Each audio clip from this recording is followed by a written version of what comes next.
ফিলিস্তিনি নিহত, মৃতের সংখ্যা ছাড়ালো 50,000। ভয়াবহ হচ্ছে পরিস্থিতি, সতর্কতা ইউনিসেফের। ইউক্রেন জুড়ে রাশিয়ার ড্রোন হামলায় শিশুসহ নিহত 7। যুদ্ধবন্ধে সৌদি আরবে যুক্তরাষ্ট্র ও ইউক্রেনের বৈঠক, ইতিবাচক আলোচনার দাবি প্রেসিডেন্ট জেলেনস্কির। ইরানের সঙ্গে পারমাণবিক কর্মসূচি নিয়ে আলোচনায় আগ্রহী যুক্তরাষ্ট্র, জানালেন মার্কিন বিশেষ দূত। ট্রাম্পের নীতি না বদলালে ওয়াশিংটনের সঙ্গে বৈঠকে বসবে না তেহরান। এবং কানাডায় পার্লামেন্ট ভেঙে আগাম নির্বাচনের ঘোষণা নতুন প্রধানমন্ত্রী মার্ক কার্নির। আগামী 28 এপ্রিল ভোট, ট্রাম্পকে মোকাবিলায় চাইলেন শক্তিশালী ম্যান্ডেট।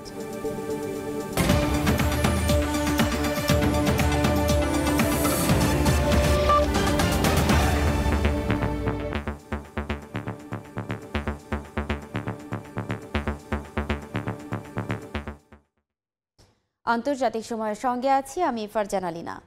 গাজায় হামলার প্রতিবাদে সিউলে ইসরায়েলের দূতাবাসের সামনে বিক্ষোভ করেছে কোরিয়া মুসলিম কমিউনিটি। ব্যানার, ফেস্টুন ও প্ল্যাকার্ড হাতে এই বিক্ষোভে অংশ নেন প্রবাসী বাংলাদেশি সহ কয়েকশো মানুষ। দক্ষিণ কোরিয়া থেকে মোহাম্মদ হানিফের রিপোর্টে বিস্তারিত।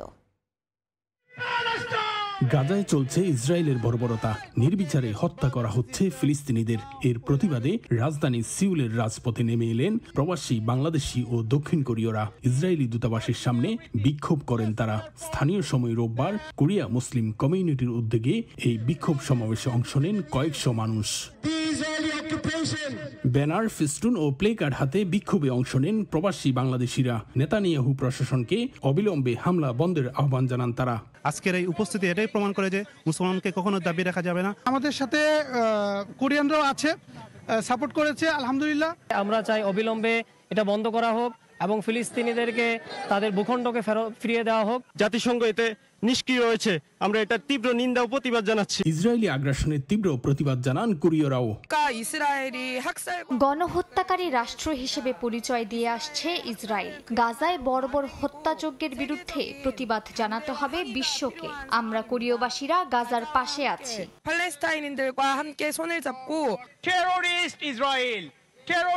গাজায় চলমান হত্যাযজ্ঞকে সুপরিকল্পিত উল্লেখ করে তা থামাতে আন্তর্জাতিক সম্প্রদায়কে এগিয়ে আসার আহ্বান জানান বিক্ষোভকারীরা। বর্বরচিত হামলা চালিয়ে 600-র অধিক আমাদের শিশু, মা, বোনদেরকে শহীদ করে দিয়েছে। আমরা আজকে প্রতিবাদ সমাবেশ থেকে আমরা তার তীব্র নিন্দা এবং প্রতিবাদ জানাচ্ছি। Israel is not protecting itself, it is destroying. Israel নিজেদের রক্ষা করছে না, বরং ফিলিস্তিনকে ধ্বংস করছে। এটি দুটি সমান পক্ষের মধ্যে যুদ্ধ নয়, বরং অসহায় মানুষের বিরুদ্ধে একটি শক্তিশালী সামরিক বাহিনীর হামলা। But Palestine will not die. 15 মাসে 48,000-এরও বেশি ফিলিস্তিনি নিহত হওয়ার পর গাজাবাসীর মধ্যে কিছুটা স্বস্তি এনে দিয়েছিল যুদ্ধবিরতি, কিন্তু তা লঙ্ঘন করে নতুন করে গাজায় হত্যাযজ্ঞ শুরু করেছে নেতানিয়াহু বাহিনী। দক্ষিণ কোরিয়া থেকে মোহাম্মদ হানিফ, সময় সংবাদ। ইউক্রেন জুড়ে নতুন করে রাশিয়ার ড্রোন হামলায় অন্তত 7 জন নিহত হয়েছেন, আহত হয়েছেন বেশ কয়েকজন।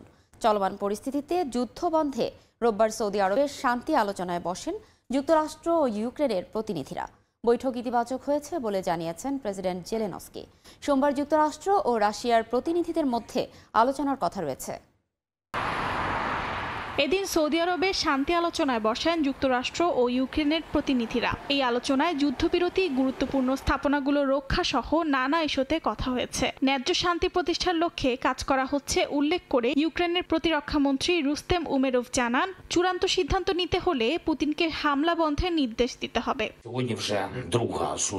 এদিকে সৌদি আরবের বৈঠক ইতিবাচক হয়েছে বলে জানিয়েছেন ইউক্রেনের প্রেসিডেন্ট ভলোদিমির জেলেনস্কি। বলেন, যুক্তরাষ্ট্রের সঙ্গে আলোচনায় অংশ নেয়া ইউক্রেনের প্রতিনিধি দল যতটা সম্ভব গঠনমূলক অবস্থান নিয়েছে। এছাড়া কিয়েভের ড্রোন হামলায় নিহতদের পরিবারের প্রতি শোক প্রকাশ করেন তিনি। সোমবার যুক্তরাষ্ট্র ও রাশিয়ার প্রতিনিধিদের মধ্যে সৌদি আরবেই বৈঠক হওয়ার কথা রয়েছে। অর্জিতা শেহজিন, সময় সংবাদ। একদিকে অব্যাহত পাল্টাপাল্টি হামলা, অপরদিকে সম্ভাব্য যুদ্ধবিরতির আলোচনা। রাশিয়া ইউক্রেন যুদ্ধের সাম্প্রতিক ঘটনা প্রবাহ পর্যালোচনা করে রুশ প্রেসিডেন্টের মনোবাসনা কি তা বুঝতে হিমশিম খাচ্ছে গণমাধ্যম। মার্কিন প্রেসিডেন্টের দাবি, যুদ্ধ বন্ধ করে দুই দেশে শান্তি প্রতিষ্ঠা করতে চান পুতিন। যদিও বিশ্লেষকদের ধারণা রাশিয়াকে বিশ্ব রাজনীতির শিখরে নেয়ার পায়তারা করছেন সাবেক কেজিবি সদস্য। এ নিয়ে বিভিন্ন তথ্য উঠে এসেছে মার্কিন গণমাধ্যম সিএনএনের একটি প্রতিবেদনে। মার্কিন প্রেসিডেন্ট ডোনাল্ড ট্রাম্প দাবি করে যাচ্ছেন যে রুশ প্রেসিডেন্ট ভ্লাদিমির পুতিন ইউক্রেন যুদ্ধে ইতি টানতে চান। যদিও ৩ বছর আগে যে এজেন্ডা নিয়ে ইউক্রেনে অভিযান শুরু করেছিল রাশিয়া তা এখনো অপরিবর্তিত আছে, বরং নিজেদের আদর্শ থেকে সরে এসে রাশিয়ার সঙ্গে বন্ধুত্ব পাতিয়ে ট্রাম্পই যুদ্ধ থামাতে উঠে পড়ে লেগেছেন। যুদ্ধবিরতিতে পুতিনের অবস্থান নিয়ে প্রশ্ন তুলছে ইউক্রেন ও তার ইউরোপীয় মিত্ররাও। এ অবস্থায় পুতিনের কার্যকলাপ ও তার দীর্ঘমেয়াদী পরিকল্পনা নিয়ে সন্দেহ দানা বাঁধতে শুরু করেছে বিভিন্ন মহলে।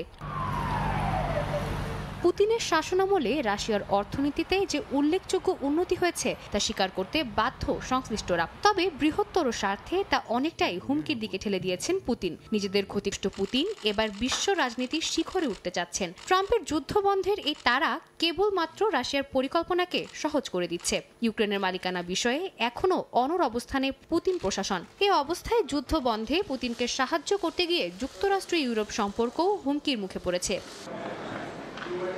বিশ্লেষকরা বলছেন, পরিস্থিতি বিবেচনায় সব দিকেই রাস্তা খোলা রাখছেন রুশ প্রেসিডেন্ট। সাবেক কেজিবি কর্মকর্তা একদিকে ট্রাম্পের সঙ্গে বৈঠকে যুদ্ধবিরতি নিয়ে আলোচনা চালিয়ে নিজেদের শর্ত মোতাবেক চুক্তি সাজাচ্ছেন, অপরদিকে হামলা অব্যাহত রেখেছেন ইউক্রেনে। যুক্তরাষ্ট্র ইউক্রেনের ন্যাটোতে যোগদানের সম্ভাবনা উড়িয়ে দিয়েছে। এতে যে উদ্দেশ্যে পুতিন এই যুদ্ধ শুরু করেছিলেন তা অনেকটাই সফলতার দিকে এগোচ্ছে বলে মনে করা হচ্ছে।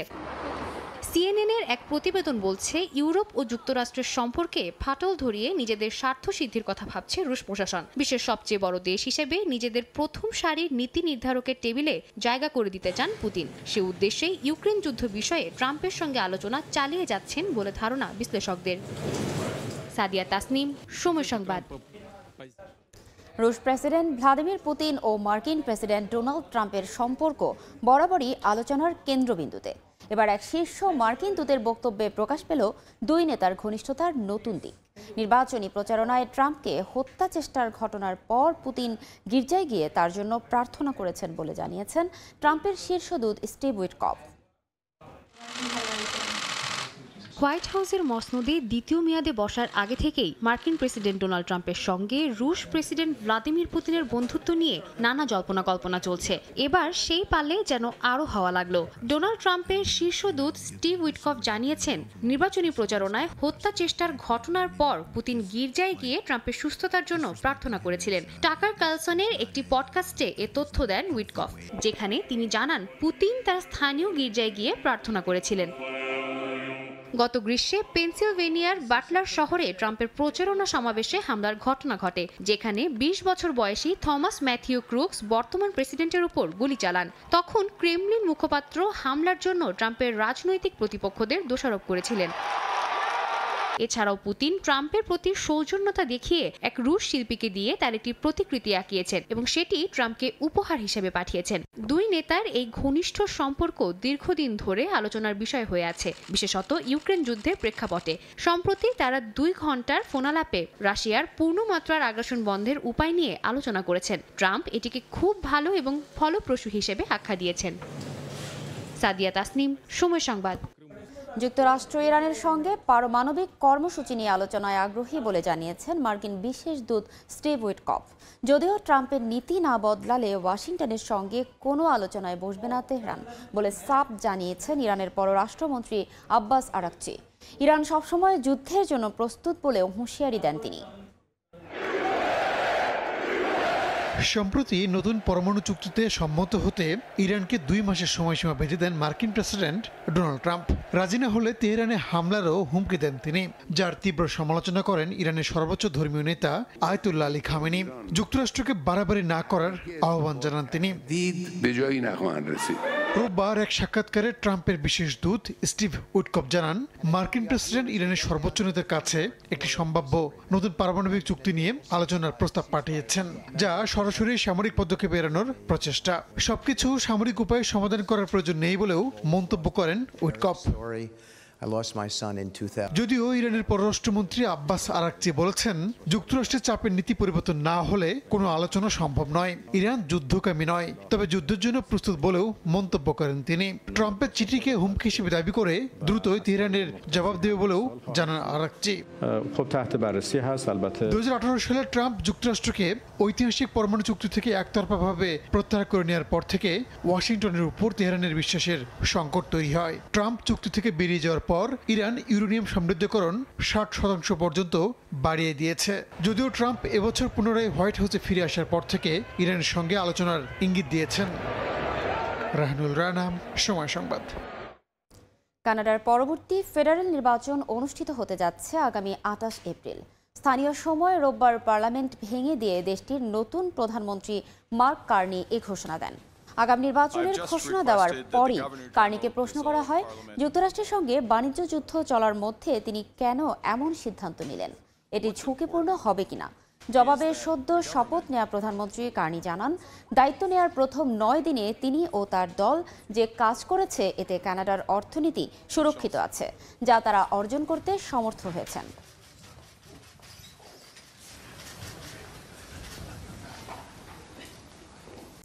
দীর্ঘ 38 দিন চিকিৎসাধীন থাকার পর হাসপাতাল থেকে ছাড়া পেলেন ক্যাথলিক খ্রিস্টানদের প্রধান ধর্মগুরু পোপ ফ্রান্সিস। স্থানীয় সময় রোববার তাকে হাসপাতাল থেকে ছাড়া হয়। হাসপাতাল ত্যাগের পর পোপ ফ্রান্সিসকে রোমের সেন্ট মেরি মেজর বাসিলিকায় নেওয়া হয়। সেখান থেকে তিনি যান ভ্যাটিকানে। চিকিৎসকরা জানান, পোপ ফ্রান্সিসের পুরোপুরি সুস্থ হতে আরও 2 মাস বিশ্রামের প্রয়োজন। এর আগে গেল 14 ফেব্রুয়ারি ফুসফুসের জটিলতার কারণে তাকে হাসপাতালে ভর্তি করা হয়। দেখছেন আন্তর্জাতিক সময়। টানা 3 দিনের ভয়াবহ দাবানলে বিধ্বস্ত দক্ষিণ কোরিয়ার দক্ষিণ পূর্বাঞ্চল। পুড়ে ছাই 6000 হেক্টরের বেশি বনভূমি। ধোঁয়া আর বাতাসের কারণে আগুন নেভাতে বেগ পেতে হচ্ছে দমকল কর্মীদের। ভয়াবহ এই দাবানলে এ পর্যন্ত 4 জনের মৃত্যুর খবর পাওয়া গেছে। আহত হয়েছেন বেশ কয়েকজন। দক্ষিণ কোরিয়া থেকে মোহাম্মদ হানিফের রিপোর্ট। এমন ভয়াবহ দাবানল দক্ষিণ কোরিয়া আগে কখনো দেখেনি। পুড়েছে পাহাড়ি বন সহ তার আশপাশের ঘরবাড়িগুলো। টানা 3 দিন ধরে দাবানলে জ্বলছে দক্ষিণ কোরিয়ার দক্ষিণ পূর্বাঞ্চলের বিস্তীর্ণ এলাকা। এতে সরকারি কর্মকর্তার পাশাপাশি কয়েকজন দমকল কর্মীর প্রাণহানির খবর পাওয়া গেছে। আহত হয়েছেন কয়েকজন।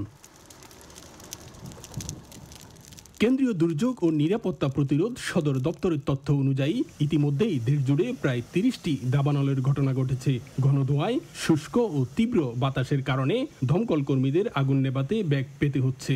আগুনে পুড়ে গেছে 6000 হেক্টরেরও বেশি বনভূমি। আগুন নিয়ন্ত্রণে 9000-এরও বেশি দমকল কর্মী এবং 105টি হেলিকপ্টার আগুন নিয়ন্ত্রণে কাজ করছে। তীব্র বাতাসের কারণে শনিবার স্থানীয় সময় বিকেল 5টা পর্যন্ত দাবানলের মাত্র 35% নিয়ন্ত্রণে আনা সম্ভব হলেও রোববার সকাল 11টা পর্যন্ত আগুন নিয়ন্ত্রণের হার মাত্র 30% বলে জানিয়েছে ফায়ার সার্ভিস।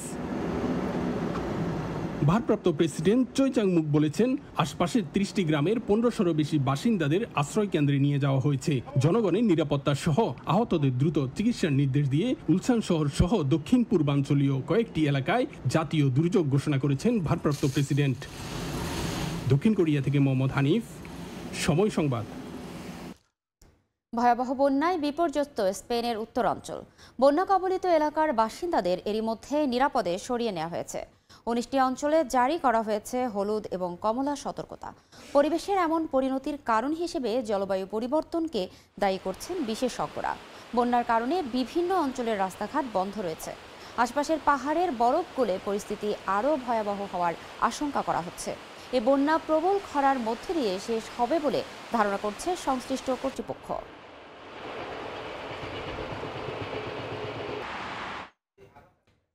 দেখছেন আন্তর্জাতিক সময়। কুয়েতে গাড়ির মেকানিকের কাজ করে সুনাম কুড়িয়েছেন প্রবাসী বাংলাদেশিরা। গাড়ির মেকানিক হিসেবে দক্ষ শ্রমিকের চাহিদা রয়েছে দেশটিতে। কুয়েত থেকে মঈন সুমনের রিপোর্টে বিস্তারিত। কুয়েতের গাড়ি মেরামত ও রক্ষণাবেক্ষণ শিল্পে দিন দিন নতুন দিগন্ত উন্মোচন হচ্ছে। দেশটির সুয়েক, স্লোভিয়া, জিলিপ সহ বিভিন্ন অঞ্চলের অলিগলিতে রয়েছে অসংখ্য গ্যারেজ। সেখানে সিরিয়ান, ভারত, পাকিস্তান সহ বিভিন্ন দেশের মেকানিকরা কাজ করছেন। অনেক বাংলাদেশি মেকানিক তাদের দক্ষতা এবং নিখুঁত কাজের মাধ্যমে স্থানীয়দের মাঝে সুনাম কুড়িয়েছেন। বাংলাদেশিরা শুধু গাড়ির সাধারণ মেরামত নয়, বরং অত্যন্ত জটিল প্রযুক্তিগত কাজেও পারদর্শী। বিশেষ করে গাড়ির engine, transmission, brake system, painting এবং বৈদ্যুতিক সমস্যার সমাধান করার ক্ষেত্রে তারা দক্ষতার পরিচয় দিয়েছেন। স্থানীয় বাজারে নিজেরা একটি শক্তিশালী অবস্থান তৈরি করেছেন। এখানে সব ধরনের গাড়ির কাজ করি আমরা। আমি বর্তমানে এখন সাসপেনশনের কাজটা বেশি করি, মেকানিকের কামটা করি। কেউ বিদেশে আসতে চান, কুয়েতে আসতে চান এবং যে কোনো দেশে যান, ভালো কাজ শিক্ষা যান, তাইলে পয়সা কামাইতে পারবেন। মার্সিডিজ, করোলা, BMW, আপনার অনেক গাড়ি এখানে অনেক ইনশাল্লাহ কাজের চাহিদা আছে ইনশাল্লাহ। কুয়েতে আধুনিক প্রযুক্তির গাড়ির মেরামতের জন্য প্রশিক্ষিত দক্ষ কর্মী প্রয়োজন বলে জানিয়েছেন সংশ্লিষ্টরা। কুয়েতে গাড়ি মেকানিক হিসেবে বাংলাদেশের শ্রমিকদের অবস্থান শুধু শক্তিশালী হচ্ছে না, বরং তাদের জন্য নতুন নতুন সুযোগ তৈরি হচ্ছে বলে মত সংশ্লিষ্টদের। কুয়েত থেকে মঈন সুমন, সময় সংবাদ। প্রতি বছরের মতো এবারও সংযুক্ত আরব আমিরাতে পবিত্র কোরআন তেলাওয়াত প্রতিযোগিতা অনুষ্ঠিত হয়েছে। এ নিয়ে ষষ্ঠবারের মতো এই প্রতিযোগিতার আয়োজন করেন দেশটিতে অবস্থানরত প্রবাসী বাংলাদেশিরা। এবার 3 ক্যাটাগরি থেকে 9 জনকে সেরা প্রতিযোগী নির্বাচিত করা হয়েছে। শিবলি আল সাদিকের রিপোর্ট। পবিত্র রমজানে সংযুক্ত আরব আমিরাতে প্রবাসী বাংলাদেশি শিক্ষার্থীদের নিয়ে হয়ে গেল কোরআন তিলাওয়াত প্রতিযোগিতা। শনিবার রাতে আজমানের উম্মুল মোমেনিন ওমেন অ্যাসোসিয়েশন হলরুমে অনুষ্ঠিত হয় গ্র্যান্ড ফাইনাল। এবারের প্রতিযোগিতায় অংশ নেন 300-র বেশি প্রতিযোগী। 3 ক্যাটাগরিতে বিজয়ী হয়েছেন 9 জন। এই নিয়ে ষষ্ঠবারের মতো অনুষ্ঠিত হলো এই প্রতিযোগিতা। প্রতিযোগিতাতে আমি ফার্স্ট প্লেস পেলাম, আলহামদুলিল্লাহ। আমি হিজ গ্রুপে ফার্স্ট হয়েছি, আমার অনেক ভালো লাগছে। গত বছর থেকে আমি এই কোরআন প্রতিযোগিতা এসেছি। হিফজুল কোরআন থেকে প্রথম হয়েছেন নাজিহা নওফা, জুনিয়র গ্রুপ থেকে প্রথম হয়েছেন আয়েশা আকরাম ও সিনিয়র গ্রুপ থেকে প্রথম হয়েছেন রায়ান মোহাম্মদ। হিফজুল কোরআন ফ্যামিলি হিসেবে পুরস্কার পেয়েছেন ইসলামী চিন্তাবিদ মীর কামালের পরিবার। সুশিক্ষায় কোরআন শিক্ষিত করতে পারি, তাহলে কিন্তু আমরা তাদেরকে শুধু এই লেভেলেই নয়, আমরা আন্তর্জাতিক পর্যায়ে কিন্তু তাদেরকে আমরা প্রতিযোগিতায় অংশগ্রহণ করাতে পারবো। কোরআনের প্রতিযোগিতা করার মাধ্যমে একটা পরিবেশ সৃষ্টি করতে চাইছি, যাতে করে ঘরে ঘরে বাচ্চাদের কোরআন তেলাওয়াতের প্রতি আগ্রহ বাড়ে। এইরকম আয়োজনের কারণে তারা কোরআন তেলাওয়াত এবং কোরআন হেফজের জন্য তারা তাদের অভিভাবকেরা উদ্বুদ্ধ হবেন এবং ছেলেরাই উদ্বুদ্ধ হবেন, এই জন্য এই আয়োজন। প্রতিযোগিতায় বিজয়ীদের নগদ অর্থসহ সম্মাননা পুরস্কারে ভূষিত করা হয়। শিবলাল সাদিক, সময় সংবাদ, সংযুক্ত আরব আমিরাত। দেখছেন আন্তর্জাতিক সময়। পৃথিবীর সবচেয়ে সুখী দেশ ফিনল্যান্ডের মানুষের সুখের নেপথ্যে কি, কিভাবে তারা সুখ উপভোগ করেন? ফিনিশ একটি পরিবারের গল্প তুলে ধরছেন মহিউদ্দিন মধু। ফিনল্যান্ডের একজন ফিজিওথেরাপিস্ট নিনা পালমো ও তার স্বামী পেত্রি বেহকাওয়া পেশায় বিক্রয় ব্যবস্থাপক। সাপ্তাহিক ছুটির দিনে এই পেশাজীবী দম্পতির বাসায় সময় সংবাদ। টানা 8 বারের মতো সুখী দেশের তালিকায় শীর্ষে ফিনল্যান্ড। দেশটির একটি পরিবারের গল্প জানতে চাই আমরা। সকাল 9:30, ঘুম থেকে ওঠা 2 মেয়েকে ব্রাশ করাচ্ছেন মা। এরপর দুজনকে বাইরে খেলতে নেয়ার জন্য প্রস্তুত করেন বাবা। বাইরে বেরোতেই প্রতিবেশী বন্ধুদের সাথে খেলায় মেতে ওঠে। স্নিগ্ধ রোদে সন্তানদের সঙ্গ দেন বাবা মাও। নিনা ও পেত্রির কাছে আমাদের জানতে চাওয়া তাদের কাছে সুখ কি। ফিনল্যান্ড সত্যিকার সুখী দেশ। এখানে বসবাস আনন্দদায়ক ও নিরাপদ। সুন্দর প্রকৃতি ও অফুরন্ত সুপেয় পানির ভান্ডার। জীবন এখানে সহজ। সবার জন্য সমান সম্ভাবনাময়ী দেশ ফিনল্যান্ড। সরকার সব বিষয়ে সাহায্যে আগ্রহী। বিনামূল্যে বাচ্চারা শিক্ষা সেবা পাচ্ছে। বলা হয়ে থাকে ফিনিশরা নাকি কারোর সঙ্গে মিশতে চান না। এমন প্রশ্ন অবশ্য তাদেরকে অবাক করেনি। আমরা ফিনিশরা একটু ধীর, শান্ত প্রকৃতির। কোলাহল কম পছন্দ করি। অপরিচিতদের সাথে কথা বলতে কম স্বাচ্ছন্দ্য বোধ করি। তবে মিশে গেলে আমরা উপভোগ করতে থাকি। আমাদের আছে দীর্ঘ পারিবারিক বন্ধন। গ্রীষ্মকালীন ছুটিতে দাদা দাদির বাড়িতে ওলুতে বেড়াতে নিয়ে যায় বাচ্চাদের। পরিবারের পাশাপাশি বন্ধু ও আত্মীয় স্বজনদের সাথেও বেশ মজায় সময় কাটায়। এখানে কাজই সব নয়, কাজ ও আনন্দের মধ্যে সমন্বয় করাটাই সুখ। terveydenhuolto on lähes ilmasta ja এই দম্পতি বলছেন ফিনিশদের সুখী জীবনাচরণের সবচেয়ে বড় নিয়ামক তাদের বিশ্বাস ভিত্তিক সমাজ। livarilla käydä ihan itsekseen. আমরা একটু সহজ সরল, কেউ জিজ্ঞেস করলে সত্য বলি, মিথ্যা বলে লোক দেখায় না। প্রাচীন প্রাণ শক্তিতে বিশ্বাস করি, আমরা খুব অল্পতেই সন্তুষ্ট হই। নীনা ও পেত্রি মনে করেন ফিনল্যান্ড সরকার তার নাগরিকের মৌলিক অধিকার, স্বাধীনতা, সমতা ও সামাজিক নিরাপত্তা নিশ্চিত করে। এছাড়া বেকার ভাতা সমাজের অপরাধ কমায়। এই পরিবারটির মতো বেশিরভাগ ফিনিশ নাগরিকের জীবনাচরণ, সুখটাকে তারা নিজেদের মতো করে উপভোগ করেন। তারা যেমনি সরকারি নিয়ম কানুন বিধিবিধান মেনে চলেন, একই সাথে সরকারও তাদের স্বাধীনতা এবং সব ধরনের সুযোগ সুবিধা নিশ্চিত করেন। মহিউদ্দিন মধু, সময় সংবাদ, ফিনল্যান্ড। আন্তর্জাতিক সময়ের শীর্ষ সংবাদ জানিয়ে দিচ্ছি আরেকবার। তিনি নিহত, মৃতের সংখ্যা ছাড়ালো 50,000। ভয়াবহ হচ্ছে পরিস্থিতি, সতর্কতা ইউনিসেফের। ইউক্রেন জুড়ে রাশিয়ার ড্রোন হামলায় শিশুসহ নিহত 7। যুদ্ধবন্ধে সৌদি আরবে যুক্তরাষ্ট্র ও ইউক্রেনের বৈঠক, ইতিবাচক আলোচনার দাবি প্রেসিডেন্ট জেলেনস্কির।